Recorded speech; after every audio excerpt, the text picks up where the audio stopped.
Ak sa venujete natáčaniu videí, potom ste určite niekedy riešili nákup SD kariet a s tým spojené aj rýchlosť nahrávania týchto SD kariet. Ja som to niekedy riešil tým spôsobom, že som skrátka zašiel do obchodu a povedal som im, dajte mi kartu, ktorá je schopná nahrávať 4K videá. Vedel som, že sú to nejaké karty U3 vlastne klasifikácie. Oni mi to dali, ono to fungovalo. Rozhodol som sa ale, že sa pozriem na túto problematiku trochu hlbšie a zistím si naozaj, aké majú rýchlosti tieto karty, čo sú schopné. A potom to porovnám s tým, s rýchlosťami vlastne bitrateu, ktoré vlastne majú moje kamery. A porovnám to, či je to správne kompatibilné, alebo či tam sú rezervy, alebo či som niekde na hrane. Ak vás táto téma teda zaujíma, sledujte ďalej toto video. Začnem ale najskôr tým, že si povedzme, čo je to vlastne, alebo akým spôsobom sa označuje bitrate, alebo respektíve bitová rýchlosť. Je to byte a bit. Toto sú dve veľmi podobné, by som povedal, jednotky. A robí sa chyba, že ľudia ich medzi sebou zamieňajú, ale je to obrovský rozdiel. A na to si treba dať pozor. Základný rozdiel je v tom teda, že každá sa nejak píše odlišne, aj keď to je podobné, ale majú odlišné jednotky. Hoci je to veľmi podobné, jedna sa píše s malým b a druhá s veľkým b, ale ako za chvíľku uvidíte, je to naozaj rozdiel. Alebo ešte teda môže byť označenie megabit za sekundu, musím byť správny, a megabyte za sekundu. A môže to byť označené aj takýmto spôsobom. Týmito jednotkami megabyte za sekundu a megabit za sekundu sa označuje napríklad aj rýchlosť internetu, aby ste vedeli, koľko tých dát je ten internet schopný preniesť za sekundu. A podobné je to aj vlastne pri tom videu, že koľko dát je schopný, alebo tá kamera vyprodukuje a koľko tá karta je schopná ich za sekundu vlastne nahrať. No a čo je to ten bit a byte? Tak poďme sa pozrieť na túto vec a v podstate jedná sa o to, že každá informácia v počítači je vlastne vyjadrená nejakými jednotkami a nulami. To asi viete. Základná informácia je 1 alebo 0. Táto informácia sa volá 1 bit. Ale keďže tých bitov je strašne veľa, tak nejakí koumáci vymysleli, že to začnú zoskupovať do nejakých akoby digitálnych slov, alebo zoskupení, alebo neviem ako to nazvať. A základná táto jednotka, ktorá posiela nejakú informáciu tomu počítaču, sa volá 1 byte a obsahuje 8 bitov.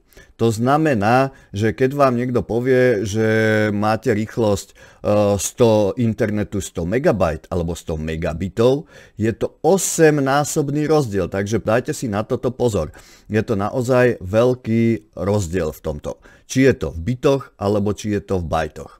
No fajn, ale poviete si, ako teraz zistím, akú bitovú rýchlosť má vlastne moja kamera. Je to veľmi jednoduché. Nájdete si v počítači tie súbory, ktoré ste už v minulosti nahrávali, klasicky v prieskumníku, kliknite na to a tu na pravej strane v tomto okne nájdete, aká je maximálna bitová rýchlosť toho vášho súboru zaznamenaného, teda toho videosúboru, ktorý sa nahráva na tú kartu. Ak tam náhodou tieto údaje nemáte, tak si kliknite tu na vľavo hore na zobraziť a musíte mať zakliknuté tablo s podrobnosťami. Ak máte tablo s ukážkou, tak to tam neuvidíte. Keď kliknete na toto, tak by ste to tam mali mať. Poďme sa ale pozrieť teda vlastne akú rýchlosť toho bitrateu, aký bitrate produkujú niektoré kamery, ktoré ja používam.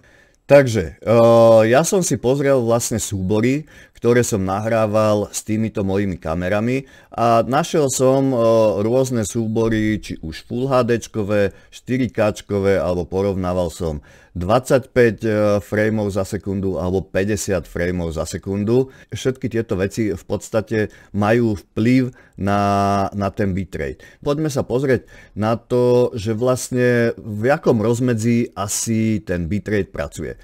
No a keď zoberiem Full HDčkové kamery, tak tie bežia od 28, 25, 24 až po nejakých 80, ktoré má DJI Mavic Pro. Krátka tieto kamery, ktoré majú jednopalcový čip, alebo DJI Mavic 3 má 4/3, tie už idú do tých 100 megabitov, pozor, megabitov za sekundu.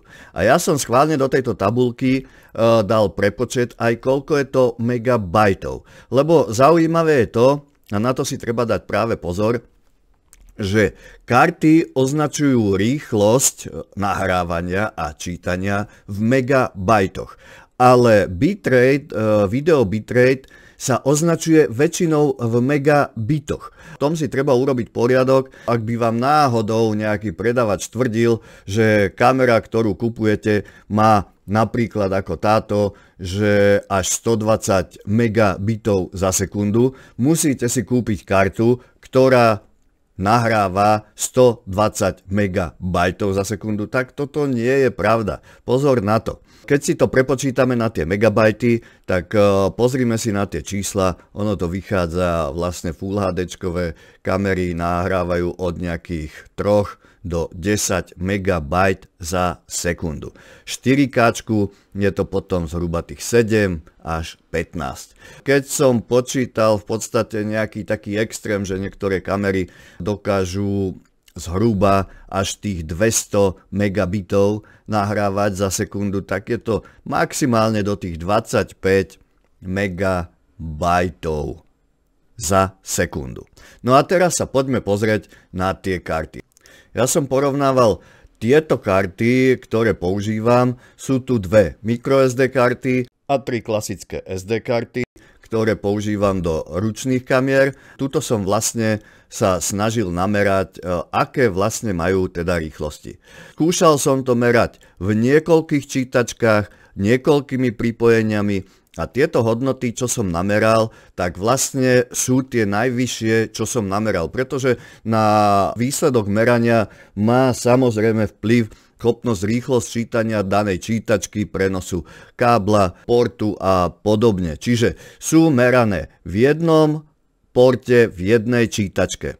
Teda vlastne majú rovnaké podmienky a je to schopné namerať, ako vidíte, táto kompozícia týchto vlastne zariadení dokáže merať kľudne až 160 megabajtov za sekundu. Samotný USB port 3 by mal bez problémov zvládnuť 200 a keď tá čítačka dokázala na tejto karte namerať 160, tak potom nemôžeme tvrdiť, že na ostatných kartách bola tá čítačka nejakým problémom, ktorá by v podstate brzdila túto kartu. No, teraz si poďme povedať ešte jednu vec. Tu nás sú hodnoty, vlastne ja som zle ukazoval, toto nenameralo, toto sú hodnoty v týchto dvoch stĺpcoch, také, ktoré udáva výrobca pri týchto kartách.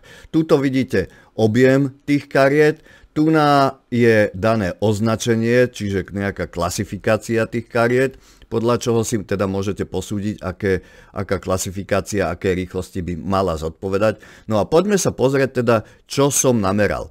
Ono sú tu nejaké hodnoty od do, ako rozsah, pretože meral som to dvomi softvermi. Jeden je Aomei a druhý softver je Crystal Disk Mark. Je to nejaký špecializovaná taká utilitka na meranie rýchlosti diskov. No a jeho výstup vyzerá potom takto vlastne. Takže tuto sú rôzne typy ukladania a čítania.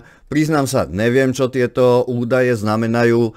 Mám pocit, že on skúša ten 1 GB nejakým spôsobom posielať na tú kartu najskôr veľký súbor jedenkrát a potom množstvo malých súborov vo veľkosti 1 GB a proste rôzne spôsoby. Ak viete, čo toto znamená, tieto údaje, napíšte prosím do komentov, ale predpokladám, že čo sa týka nahrávania videa, tak budú tam tie maximálne hodnoty pre nás dôležité, lebo tam sa jedná vlastne o jeden veľký súbor, ktorý sa plynule nahráva na tú kartu. Ešte dôležitá vec je, zistil som aj to, že na rýchlosť zápisu tej karty a vlastne aj na rýchlosť čítania má dosť veľký vplyv aj to, či na tej karte už máte nejaké súbory a hlavne nejaké také cudzorodé, akože ja som tam mal nejaké z Androidu nejaké blbosti ponahrávané, lebo som to vyťahol z nejakej takej a skúšal som takúto kartu, ktorá tam mala kopec všelijakých možných súborov a takáto karta neformátovaná mala o zhruba až 20 až 30% nižšiu rýchlosť aj zápisu, tuším aj čítania. Takže ešte by som chcel dodať, že všetky tie merania boli na kartách, ktoré boli naformátované, čiže čisté. No a vráťme sa teda k tým rýchlostiam, čo som teda zistil. V podstate dôležitá vec je, že tie maximálne hodnoty, ktoré ma zaujímajú pre nahrávanie toho videa, tak na všetkých tých kartách, tu máme čítanie, tu máme zápis a toto je namerané hodnoty. Tie maximálne hodnoty je 88 MB, 62, 92, 127, 88. Toto sú všetko hodnoty, ktoré sú vysoko nad to, ako sme si ukázali v tej tabuľke, čo produkuje vlastne vaša kamera, že toto vlastne túto rýchlosť nahráva na tú SD kartu. Čiže naozaj tie karty sú, by som povedal, veľmi v rezerve tá rýchlosť, čiže nemusíme sa obávať toho, že by tie karty nestíhali. Čo je na tomto zaujímavé, čo ma celkom prekvapilo, tak tie údaje, ktoré udáva výrobca, že by tá karta mala spĺňať, a to, čo som vlastne nameral. Takže povedzme si, poďme postupne na tejto SanDisk karte, ako tam udávajú 200 MB čítanie, nameral som maximálne 95. Tých 90 zápis, to tam zhruba vychádza rovnako. Čo sa týka tej ďalšej karty, tam bolo 100 MB, vlastne čítanie, to tak nejak vychádza, 90 MB zápis, 62. A tu musím povedať, pri tejto karte tých 62 MB bol naozaj taký údaj, že najskôr som pred tým softverom Aomei meral také hodnoty aj na tej naformátovanej karte 12, 15, 25 MB. A až potom na tom druhom softveri, keď som to dal, tak vlastne tam boli rôzne hodnoty a jedna z tých bola týchto 62, čiže tam tá karta je veľmi taká zvláštna, by som povedal, že na ňu asi 4K-čkové videá nahrávať radšej nebudem. Že tam to môže byť riziko. No, potom tu máme Sony, čo ma prekvapilo, to som kupoval aj s kamerou. Vlastne ja som si myslel, že tak Sony je kvalitná značka, že to bude určite dobré. No a povedzme si, tuto nám hovoria, že 277 MB bude číta 96 maximálne. Že 150 bude zapisovať maximálne 92 a tých meraní som urobil naozaj niekoľko, možno 5 aj na jednom, aj na druhom softveri a povedzme si naozaj, že keď to na inej karte dokázalo namerať tieto hodnoty, tak ako prečo by to nenameralo na tejto karte? Neviem.